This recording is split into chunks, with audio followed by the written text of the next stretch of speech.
Ladies and gentlemen, fight fans all around the world, from the sunny Caribbean, you are watching What You Need. The difference was that Roy was more offensive-minded, especially against lower-level opposition. And once he realized he could beat you, he would crash you. And when he crashed you, you wouldn't come back. And he had fun with fighters because they were so much inferior to him, defensively and offensively. However, with the higher level fighters, it was a lot more difficult to fight them, and therefore he couldn't showboat as much as he wanted to. Floyd Mayweather Jr. Now, people say he's not exciting. They say he's boring. And I say bullshit. I'll tell you who you're speaking and you're parroting like a stupid parrot. You are parroting Larry Merchant, the plague on boxing. If there was one person that HBO should have fired, like Floyd Mayweather said, HBO should have fired your ass, was Larry Merchant. I'm going in on this video because Floyd Mayweather never got defeated, and Larry Merchant was so bitter and hateful in his heart about this man because he was what color his skin was, and because he represented something that he didn't like. He liked the gaddy fights and he liked blood and all of that nonsense, and Floyd didn't give him what he wanted. He badmouthed this guy, and to this day Larry Merchant still badmouths Floyd Mayweather because he's never lost. Whereas he got a chance to rejoice over Roy Jones Jr. losing to Montel Griffin, he didn't get that opportunity to rejoice over Floyd Mayweather Jr.'s demise. In fact, he was kicked off of HBO. So, I'm so glad that Larry Merchant is no longer around. Howard Cosell was a blessing to the sport of boxing. And what we need is more boxing commentators that don't kiss ass, but actually know the sport of boxing, know what's going on in that ring. Larry Merchant didn't know shit about boxing. You had to have Roy correct him on every turn. So, I want to give tribute to the great Roy Jones Jr. What I like about Roy Jones Jr., there's so much I want to say in a video, but I just don't have the time. What I love about Roy Jones Jr. is the same mentality I saw in Floyd. He followed what he felt he needed to do. In 2009, Roy Jones Jr. moved up to cruiserweight and challenged Danny Green. At that time, the blueprint was out on how to beat Roy Jones Jr. because Glenn Johnson had caught him with an overhand right across his high guard. And once you hit Roy on the chin a certain way when he's not expecting it, or even in his temple area or the side of the head, he literally goes to sleep. And Danny Green caught him with that shot and knocked him down. He was out going down. He caught himself back. But the fight was called to stoppage when Danny Green crashed him after that. Guys that got better at their defense and realized a tight defense against Roy Jones Jr., you can't really go through him. He had a rematch with Bernard Hopkins. He had a rematch with Antonio Tarver. Guys realized, oh, Roy's not indestructible. And people understood there was a blueprint to beat him. So he did not acquire the IBO Cruiserweight title, a partial world title, but nonetheless a world title. And Roy stuck at it for almost 7 years. And I admire that. Now, he's come short of the mark at 46 years of age. He didn't win the Cruiserweight title, the 5th divisional title he was looking for. And his run is over, and he knows it. But you know something? He didn't listen to the naysayers. And in life, man, you got to live life to the fullest you can. And I give him mad props and respect, even though he got knocked out 3 more times after that. Most recently against Macarinelli with the same punch. Now, my point is this. I don't think that Roy Jones Jr. is a better boxer than Floyd Mayweather Jr. for obvious reasons. One of which is that when Roy's physical skills started to fail him, his talent level, of course, would also fall short. Now, don't get it wrong. He had some great fundamental skills. But At the end of the day, Floyd had a lot more skills to rely on when his talent and physical ability started to fade.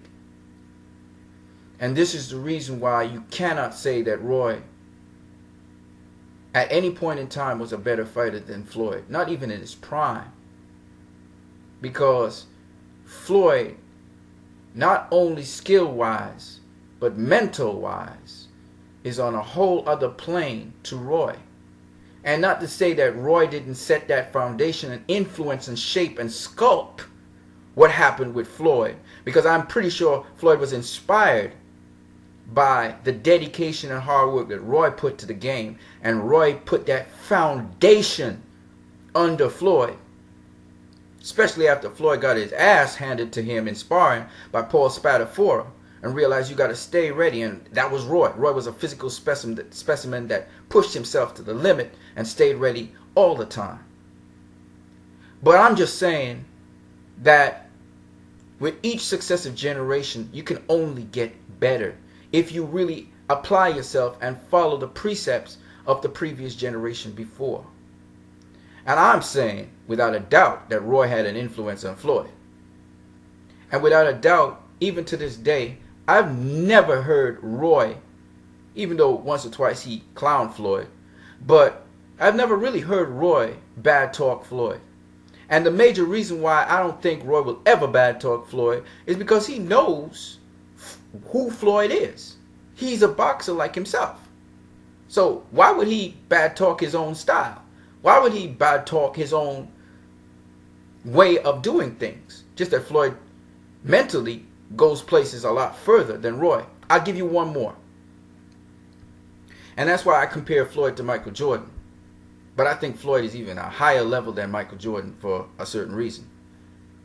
This man, Floyd Mayweather, man. This man would go into a hostile environment where everybody's booing his ass off. I mean, people just want to see him lose. People were always entertained and amused by Roy. But I mean, straight up, people would rage if Floyd got hit. And this man would silence the crowd and have people saying, "Ooh," when he hit his opponent. And I'm just saying, you got to have another level of mental application and just mental strength to go into a hostile environment. You know, Michael Jordan used to have great joy and glee in going into a hostile environment and just silencing the crowd, right? Well, this is Floyd. And this is why people were won over as fans. To this day, they have people who are just eaten with hate against Floyd. They so hate him. They don't know why. I'll tell you why they hate him. Because they can't control him. And because they can't make him do things. They can't see him lose. They want to see him lose, but they know it will never happen. I'm saying all these things to let you guys know one thing. Hell no, Floyd ain't boring. It's just the losers talking. And don't let their bullshit get to you. But here's the other thing I want to say. He ain't the most exciting fighter either.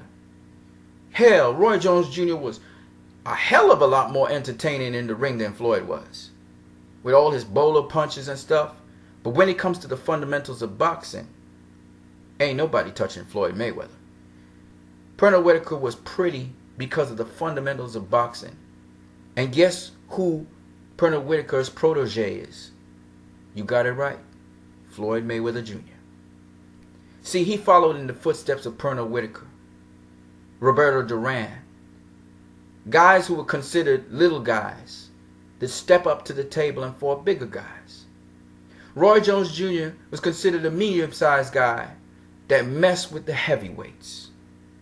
See, these kind of guys are crazy, man. They go places you and I haven't gone yet.